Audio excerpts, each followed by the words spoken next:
हम जो खाना खाते हैं, जो कपड़े पहनते हैं, जो दवाएं लेते हैं, यहाँ तक कि जिन किताबों को पढ़ते हैं, इन सब में एक चीज कॉमन है और वो है कार्बन। तो आज हम इसी के बारे में बात करेंगे और समझेंगे कि आखिर इसमें ऐसा क्या खास है। तो यही सबसे बड़ा सवाल है, आखिर ऐसा क्या है इस एक एलिमेंट में कि ये पूरी जिंदगी का आधार बन गया। क्यों सारी लिविंग थिंग्स कार्बन पर ही आधारित हैं? चलिए इसी रहस्य से पर्दा उठाते हैं। अब सुन के हैरानी होगी कि हमारी पृथ्वी की जो पूरी ऊपरी परत है ना, उसमें मिनरल्स के रूप में सिर्फ 0.02% कार्बन है। सोचिए कितना कम है। और एटमॉस्फेयर में वहां तो ये मात्रा और भी कम है, कार्बन डाइऑक्साइड के रूप में बस 0.03%। तो इतनी कम मात्रा और इतना ज्यादा महत्व, ये तो वाकई एक पहेली है ना। तो इस पहेली को सुलझाने के लिए जो पहला क्लू है वो छिपा है इस बात में कि कार्बन के एटम्स आखिर एक दूसरे से जुड़ते कैसे हैं। देखिए, ज्यादातर एटम्स जो हैं वो आयनिक बॉन्ड्स बनाते हैं, मतलब या तो वो इलेक्ट्रॉन्स देते हैं या फिर लेते हैं, सीधा लेन देन। लेकिन कार्बन का तरीका ना बिल्कुल अलग है। उसे इलेक्ट्रॉनों को शेयर करना पसंद है।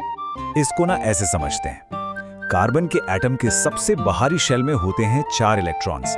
अब स्टेबल होने के लिए इसको चाहिए 8, लेकिन 4 और इलेक्ट्रॉन्स लेना उसके न्यूक्लियस के लिए बहुत मुश्किल काम है। और अपने ये 4 इलेक्ट्रॉन्स किसी को दे देना, उसमें बहुत ज्यादा एनर्जी लगती है। तो सबसे बढ़िया सोल्यूशन क्या निकला? शेयरिंग, साझा करना। और इसी शेयरिंग से जो एक मजबूत रिश्ता बनता है ना, उसी को हम कहते हैं कोवेलेंट बॉन्ड। और यही है कार्बन का असली हथियार। जैसे मीथेन का ये मॉलिक्यूल देखिए, ये इसका एक परफेक्ट एग्जाम्पल है। यहाँ पर एक कार्बन एटम अपने 4 इलेक्ट्रॉन्स को 4 हाइड्रोजन एटम्स के साथ शेयर कर रहा है। और इससे क्या हुआ? सारे के सारे एटम्स स्टेबल हो गए। ये दिखाता है कि शेयरिंग का ये तरीका कितना बढ़िया काम करता है। इलेक्ट्रॉन्स को शेयर करने की इसी आदत की वजह से ना कार्बन को मिलती हैं 2 जबरदस्त सुपर पावर्स। और यही वो चीजें हैं जो इसे इतना यूनिक और वर्सेटाइल बनाती हैं। पहली सुपर पावर है टेट्रावैलेंसी। अब ये भारी भरकम शब्द लग रहा होगा, पर इसका मतलब बहुत सिंपल है। इसका मतलब है कि कार्बन एक ही टाइम पे 4 अलग-अलग एटम्स के साथ मजबूत और स्टेबल बॉन्ड बना सकता है। मतलब ये एक तरह का अल्टीमेट कनेक्टर है। और दूसरी, जो शायद सबसे कमाल की सुपर पावर है, वो है कैटेनेशन। ये कार्बन की खुद से ही जोड़ने की एक गजब की एबिलिटी है। मतलब वो अपने ही जैसे दूसरे कार्बन एटम्स से जुड़कर लंबी मजबूत चेन्स बना सकता है। और ये कैटेनेशन इतना इफेक्टिव इसलिए है क्योंकि कार्बन का जो बॉन्ड होता है ना, वो बहुत ज्यादा मजबूत और स्टेबल होता है। ये आसानी से टूटता नहीं और इसी वजह से बड़े-बड़े और कॉम्प्लेक्स मॉलिक्यूल्स बन पाते हैं। तो इन 2 सुपर पावर्स का नतीजा क्या होता है? सोचिए, ये कितना इनक्रेडिबल है। इसको ना एक इन्फिनिट लेगो सेट की तरह समझिए, जिससे आप सचमुच कुछ भी बना सकते हैं। तो सबसे पहले कार्बन के एटम्स लंबी सीधी चेन्स में जुड़ सकते हैं, जैसा कि हम प्रोपेन में देखते हैं। यह हुआ सबसे बेसिक स्ट्रक्चर।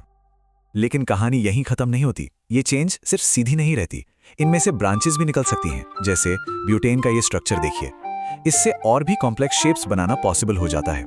और इससे भी कमाल की बात यह है कि कार्बन खुद पर ही घूमकर वापस जुड़ सकता है और स्टेबल रिंग्स बना सकता है, जैसा कि साइक्लोहेक्सेन में होता है। ये तो कॉम्प्लेक्सिटी का एक और ही लेवल हो गया।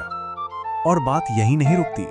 इन चेन्स और रिंग्स पर कार्बन दूसरे एलिमेंट्स से भी जुड़ सकता है, जिससे लाखों करोड़ों अलग-अलग तरह के कंपाउंड्स बनते हैं। इसकी वैरायटी सच में माइंड बॉगलिंग है। तो ये सारी केमिस्ट्री सुनने में तो बड़ी इंटरेस्टिंग है, लेकिन हमारी डेली लाइफ से इसका क्या कनेक्शन है? चलिए एक बहुत ही कॉमन एग्जाम्पल से इसको समझते हैं। हम सब रोज साबुन इस्तेमाल करते हैं, राइट? पर क्या कभी सोचा है कि ये तेल और गंदगी को पानी के साथ बाहर कैसे निकाल देता है? इसका जवाब भी कार्बन केमिस्ट्री में ही छिपा है। तो होता यह है कि साबुन का हर मॉलिक्यूल एक लंबी कार्बन चेन होती है। इसका एक हिस्सा, जिसे हम हेड कह सकते हैं, उसे पानी पसंद है, और दूसरा हिस्सा जो इसकी टेल है, उसे तेल पसंद है। तो जब हम कुछ धोते हैं तो ये टेल तेल और गंदगी से जाकर चिपक जाती है, जबकि हेड पानी की तरफ रहता है। इससे ना एक गोल स्ट्रक्चर बन जाता है, जिसे कहते हैं मिसल। इसमें सारी गंदगी बीच में ट्रैप हो जाती है और ये पूरा का पूरा गोला पानी के साथ आसानी से बह जाता है ना कमाल की चीज? और ये कहानी सिर्फ साबुन की नहीं है। जो फ्यूल हम जलाते हैं, जो प्लास्टिक हम इस्तेमाल करते हैं, जो दवाइयाँ हम लेते हैं और जो खाना हम खाते हैं, ये सब कुछ कार्बन की इसी कमाल की बॉन्डिंग एबिलिटी की वजह से ही पॉसिबल है। ये सच में हमारी मॉडर्न लाइफ की बैकबोन है। कार्बन ने हमें वो दुनिया दी है जिसमें हम आज रहते हैं। इसकी पॉसिबिलिटीज ऐसा लगता है कि ऑलमोस्ट लिमिटलेस हैं। तो ये हमें सोचने पर मजबूर करता है, इसकी इस इनक्रेडिबल वर्सेटिलिटी का इस्तेमाल करके आने वाली जनरेशन क्या बनाएगी।